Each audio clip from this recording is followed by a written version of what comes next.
ऐसो हमारे खुदा यीशु का फजल हमेशा हम सबों के साथ होता रहे। ख्यालात इसो हम अपनी ज़िंदगी अपनी सोच और अपने ख्यालों के मुताबिक गुजारना चाहते हैं, और हम समझते हैं कि हम जब अपनी सोच के साथ और अपने ख्यालात के साथ अपनी ज़िंदगी गुजारेंगे तो हमारे लिए वो नहायत मुफीद और कामयाब साबित होगी। लेकिन खुदा का पाक हमें सिखाता है कि इंसान जिस राह को सीधी समझता है, जिस सोच को वो सीधी समझता है, वो नहीं जानता कि उसके आखिर में, उसके अंजाम में उसके लिए गुमराही भी हो सकती है और हलाकत भी हो सकती है।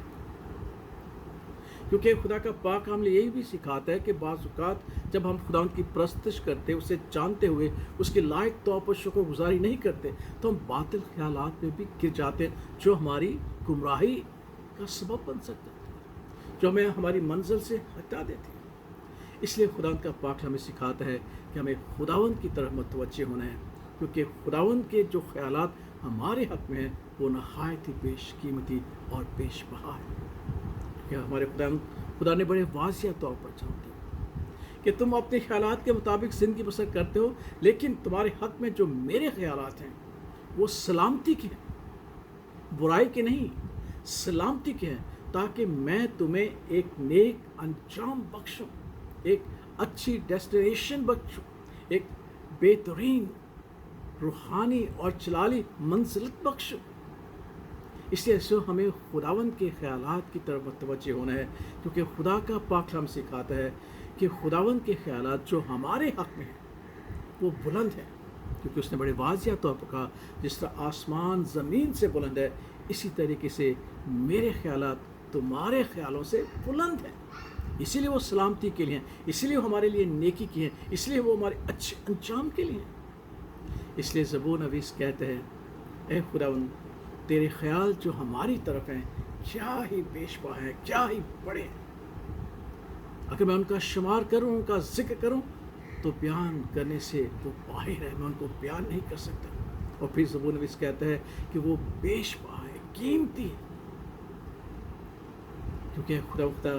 तेरा ख्याल जो हमारे हक़ में है वो सलामती के साथ है, क्योंकि जब हमें तेरी महसूस होती है, हमारी तेरी कमी महसूस होती है, तो हमारे साथ होता है। यीशु खुदा उनका पाक हमें सिखाता है कि हम अपनी फ़िक्रें, अपनी सोचें और अपने ख्यालात अपने खुदा पर रखें, क्योंकि उसका इकलौता बेटा जब हमारी ख़ताएँ, हमारी तकसीरें, हमारे गुनाह, हमारी बदकिरदारी अपने कंधे पर उठाकर सलीब की तरफ गया और उसने उनसे हमें आज़ादी बख्शी, तो खुदा का पाक हमें सिखाता है कि हम अपने हर एक ख्याल को अपने खुदा मसीह पर रखें, उसकी तरफ मरकूज़ करते हैं। क्योंकि खुदा का पाक हमें सिखाता है कि हम ऐसा करेंगे तो हमारे ख्याल भी जो हैं खुदावंद के ख्यालों के मुताबिक होंगे, और खुदावंद हमारे ख्यालों को, हमारी सोचों को मसीह यीशु में महफूज रखेगा, और अपने ख्यालों के साथ हमारे ख्यालों को जलाली, रूहानी और हमारे लिए मुफीद बना देगा। इसे सो जब हम अपनी शख्सियत, अपनी ज़ात पर फ़ख्र करते हुए अपने ख्यालों और अपनी सोच को तरजीह देते हैं, तो याद रखिएगा कि हमारे ख्याल कभी कभी बातिल ख्यालात भी हो जाते हैं जो हमें गुमराही और तबाही की तरफ ले जाते हैं। लेकिन अगर हम अपने ख्यालों को खुदा यीशु मसीह की तरफ लगाएंगे, तो फिर खुदा का ये जिंदा कलम है कि मैं तुम्हारे हक़ में अपने ख्यालों को जानता हूँ और उन्हें अंजाम देने की कुदरत रखता हूँ। सबसे बड़ी बात है, हम अपने ख्यालों को अंजाम देने की कुदरत नहीं रखते, लेकिन खुदा कादिर मुतलक जिसकी हम परस्तिश करते हैं, वो अपने ख्यालों को अंजाम देने की कुदरत रखता है। इसलिए उसने कहा कि तुम्हारे हक़ में मैं अपने ख्यालात को जानता हूँ,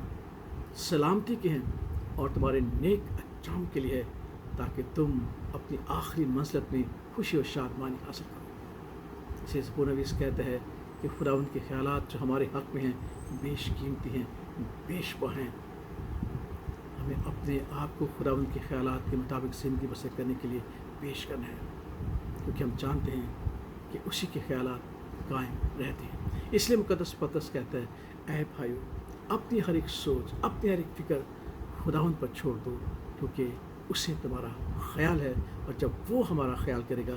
तो हम जानते हैं कि उसके ख्यालात, उसकी सोच हमारी सलामती और नेक अंजाम के लिए हैं, जो हमारे लिए शादमानी, खुशी और इत्मीनान का बायस है। खुदावंद के ख्यालों की तरफ اپنا دل لگائیں تاکہ ہم اس کے خیالوں کے مطابق زندگی بسر کرتے ہوئے اپنی اچھی منزلت کو حاصل کریں. آمین.